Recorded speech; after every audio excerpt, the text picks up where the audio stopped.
마태복음 5장 3절에 심령이 가난한 자란 하나님께서 우리 영혼을 소생시켜서 생긴 첫 감각, 그 영적인 무력감, 그것이 바로 우리 출생이요 완성으로 가는 시작이다, 이렇게 말씀드렸습니다. 오늘은 4절, 애통하는 자는 복이 있나니 저희가 위로를 받을 것이며. 근데 여기 애통하는 자라는 뜻은 슬퍼하고 가슴 아파한다는 뜻인데요, 사랑하는 자가 죽었을 때 느끼는 극심한 비통을 의미합니다. 이것은 무엇이냐 하면 이 뜻이 그 원어가 죽음이 의미하는 바를 아는 자들, 이 원죄 있죠? 아담이 지은 원죄, 그 원죄와 원죄 책임의 아래에 있다는 것을 절실하게 느끼는 사람들, 이런 뜻입니다.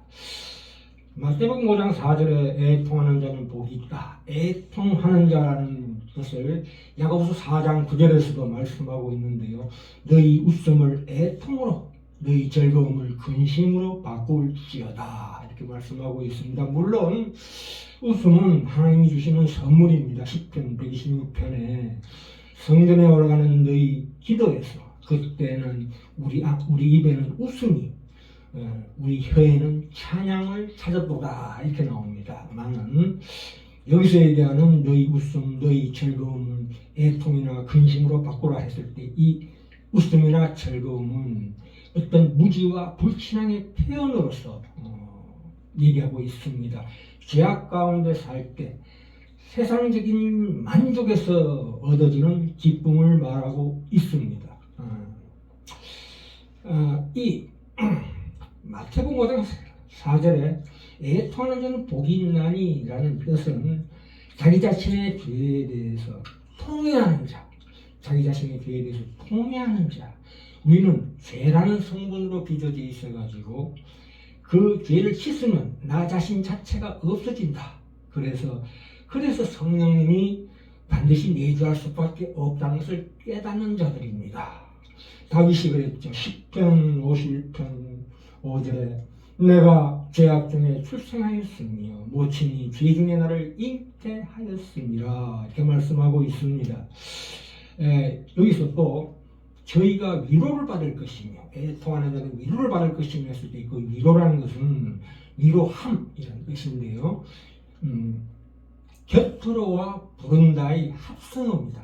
곁으로, 누구 곁으로? 하나님 곁으로 부른다라는 합성어입니다. 곁으로 부른다는 뜻인데요, 이 명사형은 말하자면 위로자 예수 그리스도, 그리고 보혜사 성령님을 의미하는 대명사로도 쓰이고 있습니다.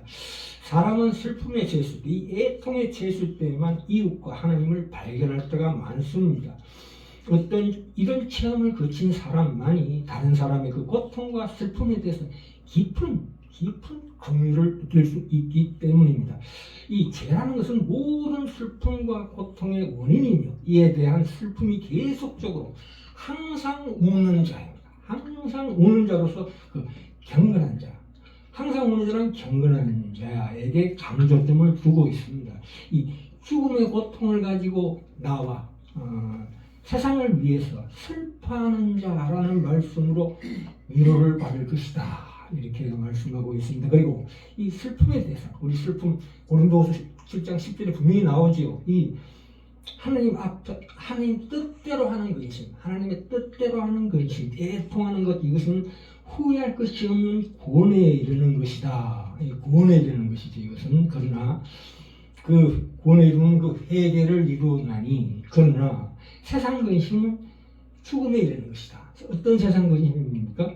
그게 바로 이 세상 근심이라는 게 대표적으로 야곱의 형 에서라든가, 그 다음에 특별히 가룟 유다를 예로 들 수가 있습니다. 가룟 유다는 마태복음 10장 3절에서 5절에 나오지요. 그때 예수를 판 유다가 예수가 빌라도 앞에 넘겨짐을 보고 스스로 뉘우치긴 했습니다. 뉘우쳐 그 은 30을 대제사장들과 장로들에게 갖다 주며 가로되 내가 무죄한 자를 팔고 죄를 범하였다 말하고 은을 성소에 던져놓고, 왜 성소에 던져놓습니까? 성전에 있는 그 바리새인과 제사장들에게 던져놓고 물러가서 스스로 목매어 죽은지라 이렇게 나오고 있습니다. 여기서 뉘우쳤다는 말이 나오는데요, 후회하였다라는 뜻입니다. 후회하였다, 뉘우친다 라는 것은 단순히 과거의 어떤 행동에 대해서 자책하고 자학하는 뉘우침으로, 이 의지보다는 이 감정에 치우친 것입니다. 감정은 수시로 변하는 것입니다. 그래서 이 유다가 한 행동이 무엇입니까? 그 불안과 초조와 죄책감으로 말미암아 무엇이든지 말하자면 이 보복심리죠. 대제사장들에게 보복심리로, 그러니까 무엇이든지 범죄로 인해서 얻은 것은 미워하게 되는 것이 바로 죄의 특징이요 특색이라고 볼 수가 있습니다. 자, 중요한 말씀이 있습니다. 이 애통하는 자는 바로 회개로 연결이 되는데요. 자, 중생, 이 거듭남이죠. 이건 영적 생명의 씨앗이 뿌려지는 것입니다. 물론 당시에 깨닫는 자도 있지만 깨닫지 못하고 속에 내 영혼은 변했지만, 중생했지만 그것을 감정으로 느낄 수는 없는 때가 또 있을 수가 있습니다. 그 회개가라는 것은 원죄와 원죄적 책임이라고 있습니다. 이거는 바로 성령의 혈육 있는 도리심이라는 것입니다. 이것은 사람마다 좀 다르게 올 수가 있습니다. 그래서 이 회개라는 것은 영혼이 하나님과의 관계를 인식하는 첫 번째 단계.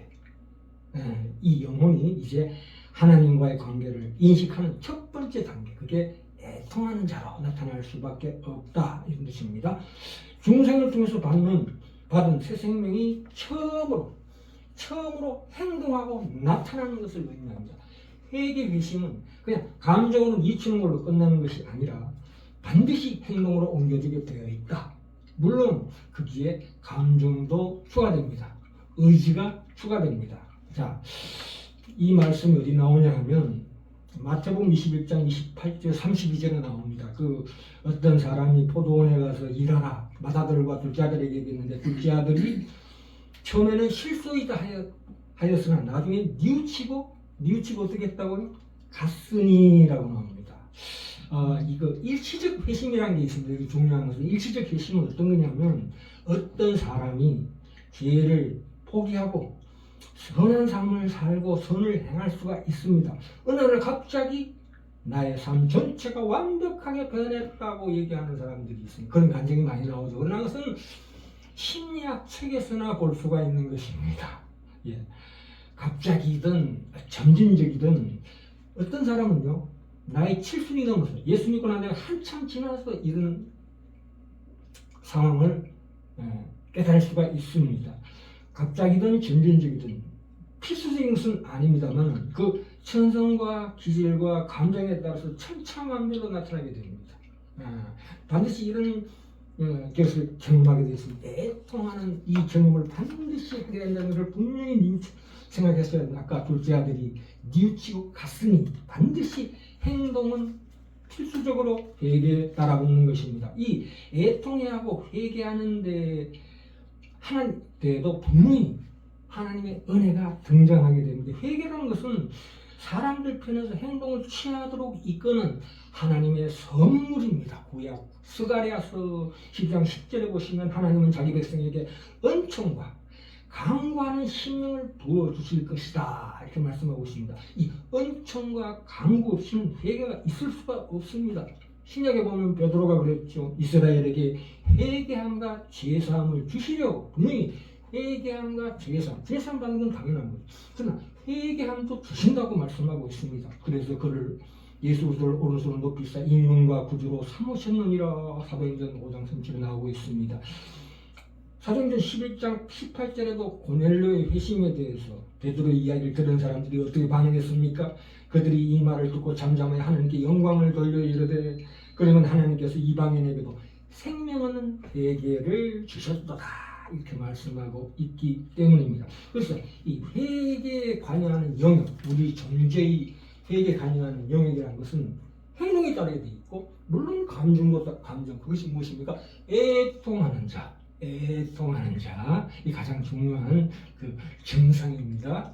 그리고 의지로 인해서 그 행동이 완전히 변화된다 이런 뜻입니다. 그러니까 이 성경적인 회개감이라는 것은 그 높이와 깊이와 넓이와 길이가 얼마나 넓다는 것을 반드시 이해하고 생각해야 합니다. 회개는 반드시 전인을 포함하고 있습니다. 참된 원도서 7장 11절에 분명히 이렇게 나오고 있습니다. 자, 하나하나 읽어볼까요? 11절에 보라, 하나님의 뜻대로 하게 한 그 인심이 너희를 얼마나 간절하게 하며 애통하는 자지요. 얼마나 변명하게 하며 얼마나 분하게 하며 나의 죄에 대해서 얼마나 분한 마음이 일어나며 얼마나 두렵게 하며, 두렵다는 것은 경이로운 경외심, 그러니까 그냥 형벌받는 두려움, 무서워하는 두려움이 아니라 경외하는 두려움, 하나님을 두려워하는 그 경외심이 얼마나 사모하게 하며 얼마나 열심히 있게 하며 얼마나 버려야 하는가, 이를 깨닫는 것입니다. 아, 내 사랑하는 가족이 죽었을 때 이 하나님의 죄에 대한 심판이 얼마나 엄중한 것인가를 분명히 알아야 한다. 물론 심판받는 것도 아니지만 말입니다.